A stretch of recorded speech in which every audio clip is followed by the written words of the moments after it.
Well, maybe. Okay. Yeah, Google Reader. RIP Google Reader. It's been a while, but What a lovely piece of software, and it's just dead. yeah.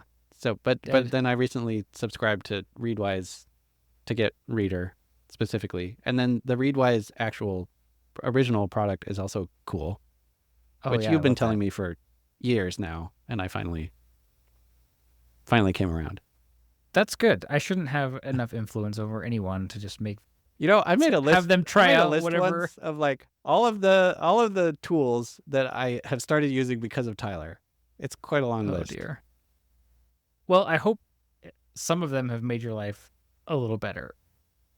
For me, they make my life better just by tinkering with them. So whether or not they make me more productive or whatever, at least I get to have fun. Yeah, there you go. I found the list. Do you want to hear it? I don't know. You have this list? This is real? It's real. It's right here on my Okay. screen. It's called Ways Tyler Has Influenced Me. Oh So, my word. okay, it says Todoist. We've talked about that a Okay. lot. Yeah. Pocket Cast. I used to use Castro, and I liked it, but then it their backend died once for like 3 days, and I couldn't get a hold of support. So I was like, well, I need something else. Huh. Pocket Casts.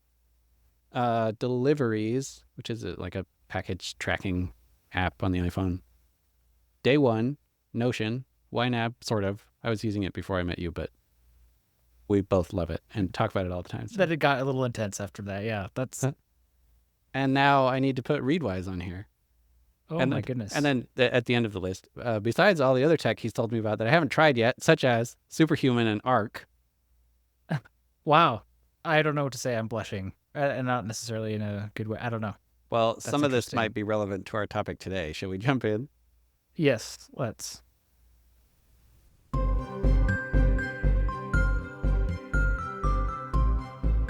Hello there, dear listener. I am Steve. And I'm Tyler. Welcome to another episode of It's Not About the Money, the podcast where we help you gain the clarity you need to run a successful small business. Tyler has a financial coaching practice. I run a tax business. We are both small business owners like you, and this podcast is our exploration of entrepreneurship, one episode at a time. So today, what are we talking about, Steve? You were telling me recently about your experience with the getting things done method of keeping track of your life and productivity, because we had done a couple episodes on that when you read the book. Yeah. You tried implementing it. And you said something along the lines of like, hey, I'm not quite there yet. It's not quite working for me. Tell me more about what you meant by that. Okay. One piece of it is that weekly or at least periodic reviews are a big part of the methodology, and I have just never managed to do that. So, my fault, I guess. I don't know. But that part of it, I haven't been able to implement successfully. But the other thing that gets me more day to day is that I feel like I'm good at capturing stuff. It's all in there, but I feel less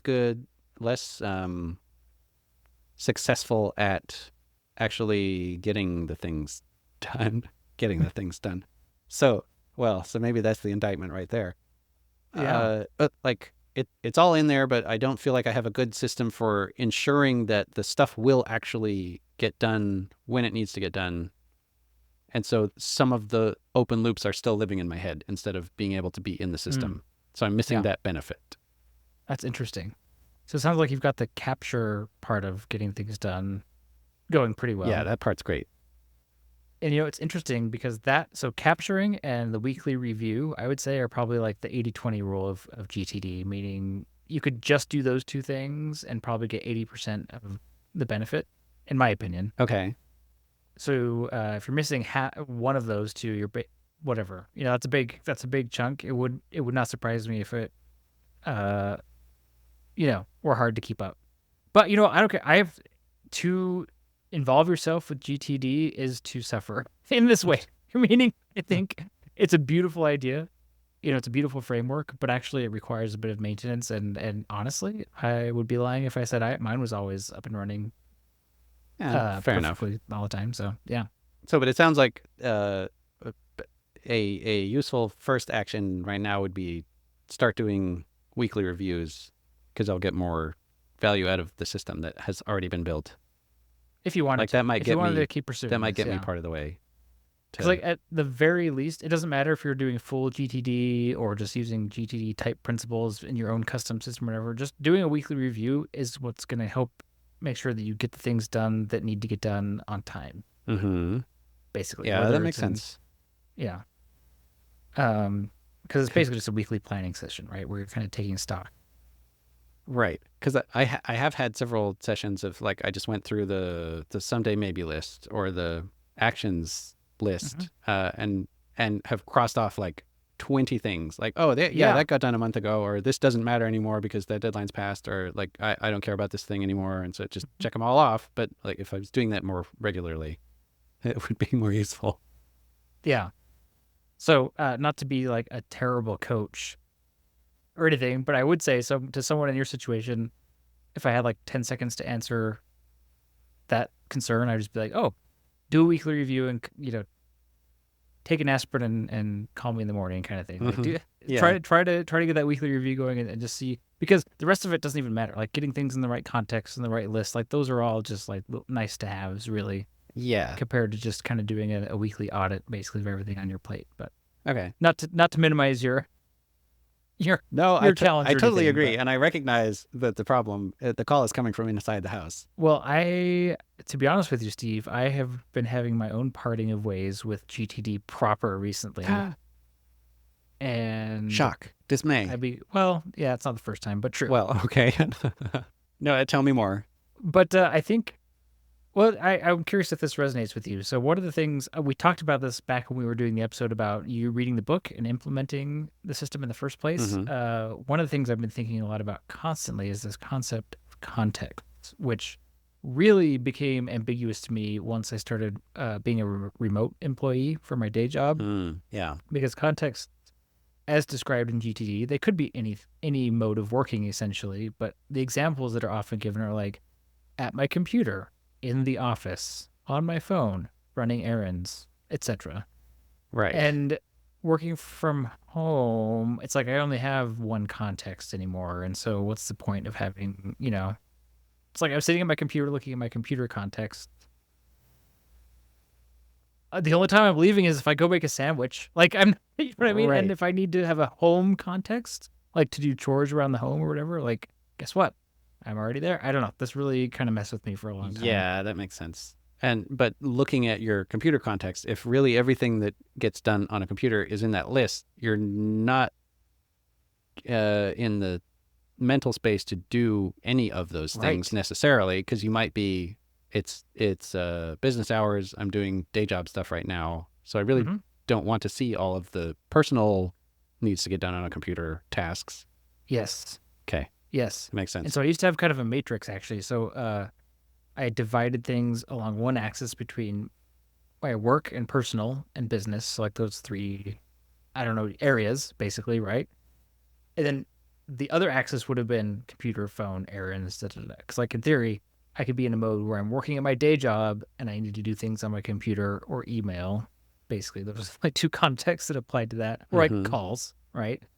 So it is kind of like this matrix. Anyway, the point is it got complicated and something happened. So I had a killer quarter and a half, 2 quarters at work this year. And it's because I had got all like my main initiatives and projects with all their milestones kind of planned out with my team, and we executed on them successfully. It was great. But then like things got messy and I never planned the second half of the year or like the third quarter. And so I kind of devolved into this only task-based thing. I wasn't managing my projects, if you will, very well. It was all just kind of like input task, complete the task. I might receive an action item on a certain project and complete that action item, but I kind of got lost on what the end goal was for the project as a whole. And I imagine as a manager, that's a death spiral there, being task focused, because you're really the one that needs to keep the context of the whole project and the whole mission in mind for the team, right? Exactly. And that's exactly what happened is I kind of got into the weeds a little bit more with the keeping track of things. And especially, as a manager, I'm delegating a lot of projects and tasks that are part of projects that I'm managing, etc. So anyway, point is, it fell apart, and that's on me or whatever. But Mm-hmm. uh, so that's a little bit of my story of how I got to where I am today, and I don't know if that sounds different. So you're kind of struggling with the weekly review and maybe trusting the system at all because you still got open loops in your head. Right. But I think part of it is a similar issue here where like there's projects, but they're not expressed or captured adequately Hmm. in Todoist, and I also don't have like a project management system Ah, for my yes. life either. And so I wonder if this is actually part of it as well. Well, it could be. I think it's interesting. The definition of a project in GTD is any outcome that requires more than one action, Mm-hmm. right? That's kind of a different idea of what a project is. A little bit different than like maybe classical project management, where you have like a project plan and a scope and a, if you want to get intense, like a work breakdown structure, like, all the elements of project management that could go into that. Right. And you're kind of tracking the high level project as its own entity with a bunch of tasks underneath it. A GTD project could be way simpler than that. It could just be like a two-step thing that you've just broken down into two steps because each step is going to happen in a different context or whatever, right? Mm-hmm. Anyway, I'm sorry, I'm getting really into the weeds here, but the point is, I had to modify my system a little bit, and I actually don't think this is a problem with GTD as much as it is as the intersection of GTD and like software, because I think Ah. conceptually this all works with GTD 100%. It covers all of these scenarios because GTD allows for projects. In your weekly review, you're keeping track of all your projects so they don't get lost Mm-hmm. and you're defining next actions for every project. Like, it's all there. So this is not a criticism of GTD necessarily as a framework. It's kind of wasn't working for me in my personal application of it. I Okay. found a simpler way that is working, sort of, and you kind of inspired it. Oh, it's paper and folders, right? You went back to Not the quite. pure, just the label printer and a ream of white printer paper. That is probably what would make me happiest, but I would then absolutely never get anything done. Oh, okay. So, Well, so tell me what you did discover then. well, you told me about this. We were just chatting back and forth about kind of context versus modes of working or whatever. And Yeah. I realized that at least with my current role, my time is often best used thinking deeply or working deeply at the project level, fleshing out the scope of a project, trying to understand what the outcome should be, etc. And I wasn't finding time to do that. This all happened as I was reading a book, which you also recommended to me, called Slow Productivity by Mm, Cal Newport. yeah.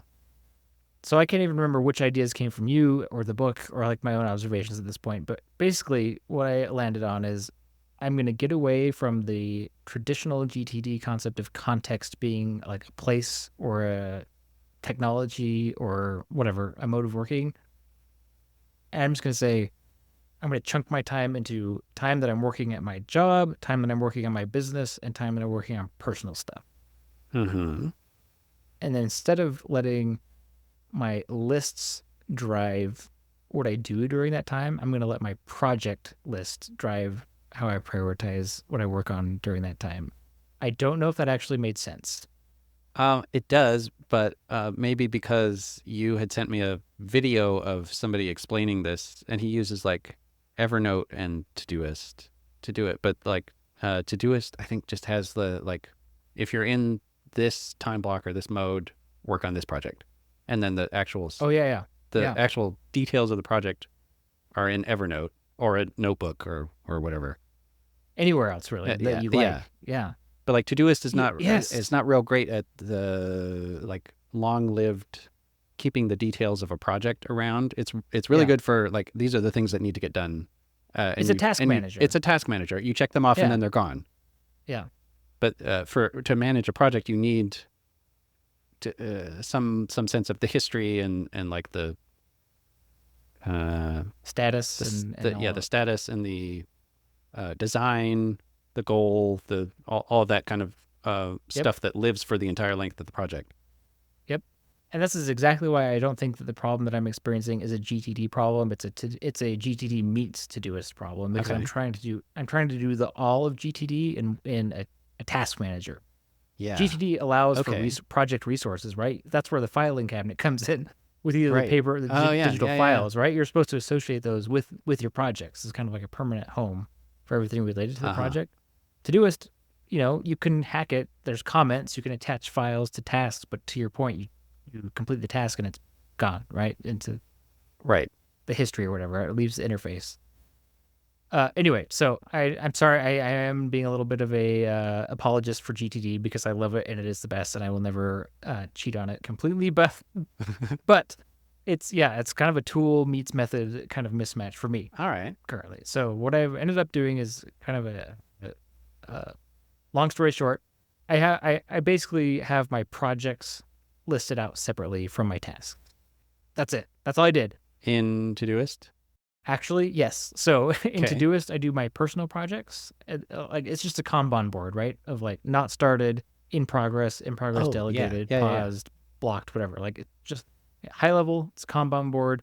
There's a tile for each, because in Todoist you can have a Kanban view. Mm-hmm. So I just have like a tile for each high level project, and so I can always go back to that, and I can know the current status of all my projects and remind myself who I delegated stuff to, etc. And then because I separate, I work for a corporate job, I do that same thing in Microsoft Planner, just at the high level. I just have a Kanban board and Microsoft Planner for my work projects, which is blasphemous, I know, because now I have two systems, but I felt good about separating work and personal that way for like IT security reasons and a few other things. Yeah, So, exactly. That's a good reason. yeah. I've never heard of Microsoft Planner before. If you poke around in Teams enough, you can find the button in the depths. It's Okay. not great. I'll tell you that right now, but like it can do a basic Kanban board. It's like Trello or, I see. Okay. whatever.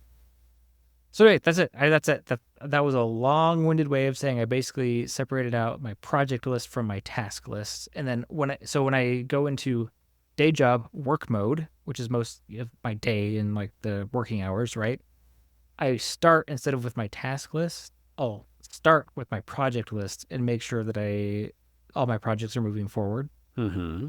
And then by staring at that project list and thinking deeply about those projects, it typically generates tasks that I can then add to my task manager. And as long as those are getting done, I can feel confident that the projects are moving forward. Okay. So that's it. That was kind of one of the changes that I made. That makes sense. So let me say this back to you and see if I've got all the pieces. You've got some form of time blocking, whether that's real detailed or just 9 to 5 is the day job, and then whatever. I don't have time blocking, but I de facto, I guess. There are periods of the day that I only work on work, business, and Okay. personal. Yeah. Yeah. I don't put it in my calendar, I guess is what I'm saying. It's just Sure. Fair enough. Yeah. But for all intents and purposes, yeah, time blocking, yes. Okay. And then when you're in a particular time block. particular time block, this is the business time block. You have a list of projects that are happening. On the Kanban board, they can have various statuses. You might have I think you mentioned to me offline that you have limits of there can only be so many projects in each status, or That's an so idea many I that got are from the book, Slow Productivity, yeah. Yeah. Oh, that's right. Yeah. And that's actually a feature of Kanban as well. Like pure Kanban, you have work in progress limits on things too. So that makes sense to me. And then based on the focus of your work in any given block of time is oriented first towards the projects that need to be done, and secondarily towards the tasks that will move those projects along. Yeah, and the reason for that is so that I don't lose sight of my projects, right? Yeah. Sometimes what that looks like is like a couple of minutes. I'll just review my projects and be like, are any of these kind of has it been too long since I thought about project X? As a manager at my day job, this can especially happen because I delegate so many projects. So whereas my work in progress, I might try to limit to 3 projects at a time, for example, so that I can just get them done and not have them linger forever if possible. Mm-hmm. I have a separate column actually called projects in progress delegated, and that can be a much longer list because I have a Sure. team that I work with that can handle a lot more, right? So there's no way I can keep track of that all in my head. I Right. or even a task list. So anyway, so yeah, that's it. And then because that helps me, I guess I realized that because I became so task oriented, I felt successful when I was completing tasks more than when I was actually moving projects forward in meaningful ways. And Oh, that's yeah. not productivity. That's like being busy and like checking Right. things off, right? It's not being effective, I guess I should say. Yeah. Okay. I have noticed that in myself as well. When like the today list in Todoist, there's a whole bunch of stuff on there, and most of it doesn't need to happen right now. Like it needs to happen today, but it would be better if I didn't orient towards the today list and just oriented towards the well. I'm in work mode, so let's do work projects right now. I Okay. don't need to go change out the glue traps in the garage. That's one on yesterday Oh, but actually. that sounds fun though. Is that for mice? Uh, yeah, we don't usually get mice, but mice and bugs Oh, bugs. Okay. just right on the corners of the garage door. Yeah. So I guess just to summarize, I've condensed. So in GTD during your weekly review, you would review all your projects, right, Mm-hmm. and make sure that they've all got next actions. Make sure that nothing's falling through the cracks. So I could just do that like a regular GTD person, but instead I've shortened that down to like a daily. Basically, my home center, like where I start, is the project list instead of the task list. So it's a little bit of a swap there. Okay. And then yeah, staring at those projects, thinking deeply about those projects helps me understand what I actually need to do next, and then I can add that to my task list and get it done in like the usual way. Okay. So do the projects in that board have tasks, subtasks underneath them? No, Or it's just the card is just the name of the project it's just the or project. whatever Yep. details or links or something, but then the actual tasks go somewhere else. Right. So I can put notes on there if I want. Uh-huh. But typically, I don't know. I mentioned that staring at this list or thinking about this list spawns. It's part of your project review being part of your weekly review is it's like it becomes a source of things to add to your inbox, right? So let's Yeah. say I'm looking at a list of projects that I've delegated. I might realize like, oh, it's been a while since I've heard from that person with an update about that project, and they're supposed to update me every Wednesday, for example. So action item for me, follow up with this person to get a status update because it seems like maybe they've gotten too busy and kind of maybe they're not as focused on this project as they need to be or whatever, right? So I just like get it's very I don't know. I just rely on my brain, I guess, more to kind of guide me Mm-hmm. from there. The Uh, tasks that you generate, are they typically just these are the ones that need to get done today, and so you'll add them and get them done today, and that's it, and then you come back the next day, or Often, yeah, I'm learning okay, often. Yeah, I mean, or the other option is I'll put them in my tickler file because it's something I need to be reminded of, like in a future date that I don't want to forget about. okay, yeah, for date specific ones. But are there like I know this needs to happen on the project, so throw it in the inbox, Hmm. but it doesn't end up getting done today. That does happen. Yeah. So what happens with those tasks? They either go well because of the way Todoist works. I use the quick entry feature, so I just start typing the task, and Mm-hmm. like pretty much as I'm typing it, I can like if it's a today thing, I type in today, and Yeah. it shows up in that list. Or if it doesn't, then I put it in. I've got lists in Todoist for this week, next week, this month, next month, and long term. So I kind of like throw it Oh. on and then review those. So you can't escape the weekly review. I still need to review all these lists, Yeah. but I use those this week, next week, this month, next month, long term. That's my backlog. And so during my review, instead of going through like 1,000 GTD projects once a week, I actually now just go through those lists and promote tasks as necessary. And kind of the goal is to leave as many of them as possible in next week or next month, Uh-huh. unless they need to be done, right? Yeah. Okay. And then it's surprising how many of the things kind of like fall, like get, mm, some, I don't know, some magically disappear. I don't know, or they get done in the Uh-huh. course of things, or someone else does them, or it works. So I don't know. All right. We often give disclaimers about this is not legal advice or tax advice. Well, this is not productivity advice. This is just the ramblings of a crazy person at this point. But Okay, I'm writing this down though. So you have a list for what did you say? This week, next week? this week, next week, this month, next month, and long term. And I don't mean those things literally. I kind of see them as like descending temporal importance, if that makes any sense. It Like, does. if it vaguely needs to get done sooner, it would be like in this week, right? Because if it has to be done by a specific date, this isn't even a question. I just put a date on it and it's done, or it's assigned to that date. Right. So, yeah. So like I've got things in my next week list that have just stayed in next week for a long, long time. So that to me is an indicator that they're maybe not important. Right. Or maybe they don't need to be done at all, as the case may be. So just kind of interesting information, I guess. Okay. And those are projects? In the Todoist terminology, these are projects. These are projects. Yes. Okay. The this week, next week, this month. Because that's the part I'm week, interested in. I want to go like try implementing this. I'll just send you a screenshot after. I think you probably did. This sounds really similar to the video you sent, which I'll put the link in the show notes. But yeah. I don't know what his name is. Carl, he's great.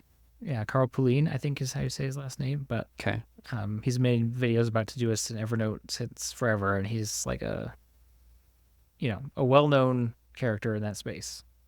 Okay. Actually, it's quite possible I've stolen a lot of ideas from him over the years and not even like realized it. So, shout out to Carl. Yeah, he's great. So, anyway, this leads to something that I have to tell you about because I did a challenge this week directly related to this, although it may seem not, which is I tried using the Apple Mail client on my phone and my computer instead of Outlook. Okay.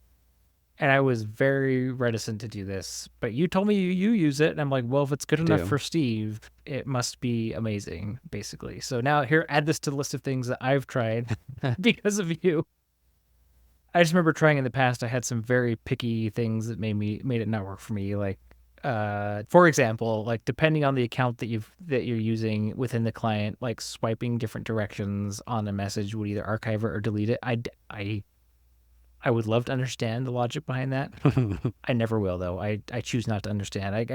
Whereas like in Outlook, you just set it for all accounts, right? Swipe right is archive or delete, and vice versa, and it works for anyway. Yeah. Point being, doesn't matter. That's a personal issue of mine.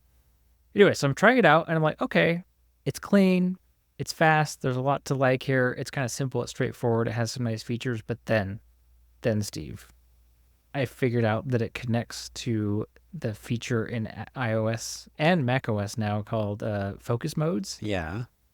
And you can filter your inboxes depending on what focus mode you're in. And my mind just melted. I was so happy because this is actually one of the problems that I have is when I'm in work mode, I don't want to be distracted by a personal email. When I'm in personal, I don't want to be distracted by work, etc. Right? Yeah. But it's hard for me because I'm also such a lover of the concept of inbox zero that I find myself constantly like going through all my inboxes and like getting them to zero, and it's distracting. And we talked about last time a little bit. I might have a slight addiction to this, like a dopamine addiction or whatever to new email. So this has been life changing for me. So I set it up so that when I'm in the work mode, I'm only seeing my work inbox. I know this sounds so obvious. Okay. So I'm sorry that it wasn't obvious to me, but I didn't know. And it's wonderful because now I'm not, I feel like I still have access to my other emails if I want to, but like I don't have to see them. They're not popping up. They're right. The little link to turn off the filter. Yes, I love that. So like anytime you can just turn off the filter, turn it back on, so you can kind of like satisfy your anxiety for a second. I know. Okay, my problem is though I have this filter turned on, so when I'm in the work focus mode, it just hides all of my emails because my work emails are in the Gmail app, not And I still go in and check them. I just turn it off and see what the emails are, and then leave the app. Okay, so we still need therapy. It's fine. It's fine. But for me, it's helped actually. So it's helped with work, but it's actually helped me way, way more after hours. Okay. And that surprised me, and I love it. So it's been hard It's been hard because I work for an international company. Emails can happen all the time. People overseas are sending emails in the middle of the night. All the things, right? Yeah. So it's been a little. It's taken a little bit of discipline for me, but for my personal focus mode, which I had to create on my phone before, I didn't have all these focus modes, but now I've got three. I've got Yeah. personal, work, and business. And for each of those focus modes, I have different combinations of email inboxes that are visible. And so basically, it's really improved just in this 1 week since I've started doing this. It's improved my ability to disconnect from work when work is over. Nice. And again, I hate that this sounds so obvious and like people might be listening to me like, wow, is that even a problem that needs a solution? Yes, for me, it is. Okay. I'm sorry. And same thing with business. So like now when I set aside time, usually in the evenings to work on my business, I just go to business focus mode and I actually have it set to show me my personal and my various business inboxes. So like I know I'm not missing anything, but I'm not distracted by my day job. Mm-hmm. And I don't know, it's just been so nice. Okay. But the plot thickens because it turns out that guess what else supports focus modes? Outlook. Oh, really? So I'm like, oh, maybe I could go back to my favorite client Okay. and still have this. Well, But based on the this is, iOS mode that you're in? yes. Okay. However, and again, explain this to me, Microsoft. Explain. Because on iOS, you cannot create custom focus profiles. They only have a personal and a work. On macOS, you can create custom as many as you want. Personal, work, business, whatever. Within Outlook, you're talking? Within Outlook. Oh, within okay. Outlook. So there's the focus modes in the operating system, which you can create as many as you want right. and customize them, right? But in Outlook, you only, on iOS specifically, on mobile, and I've been to the bottom of Reddit and back on this, I can't find a way where you just have personal and work. So it's like, that's too bad because I actually need three. I need personal, work, and business, right? So that's disappointing, but it's made even more confusing by the fact that on macOS in Outlook, you can create as many custom focus profiles as you want and tie them to as many focus modes as you want. So I don't know. The world is inside out. The law is upside down, or whatever Javert says in Les Mis. It's like, I think makes sense. So I'm sticking with Apple Mail until Outlook figures itself out there. Wow. Okay. I didn't expect you to have decided that so quickly after 1 week of experimenting. The focus modes, it was that big of a game changer for me. Okay. I don't know why. It just like clicked something in my brain, and I thought that I could do it with Outlook as well.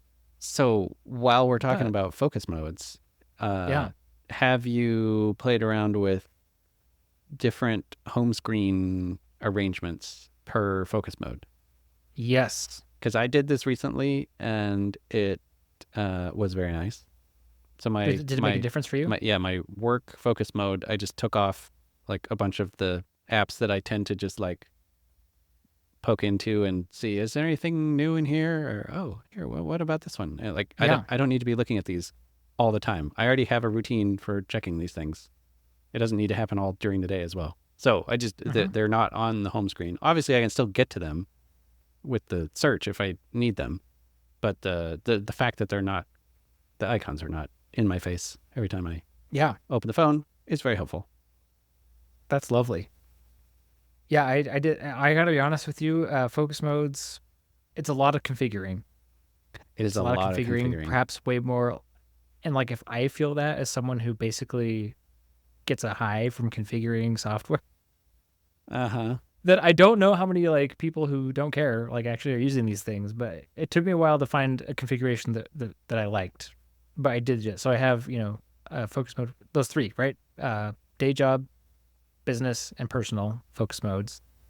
The business and personal have a lot of overlap because it's kind of just non-day job basically.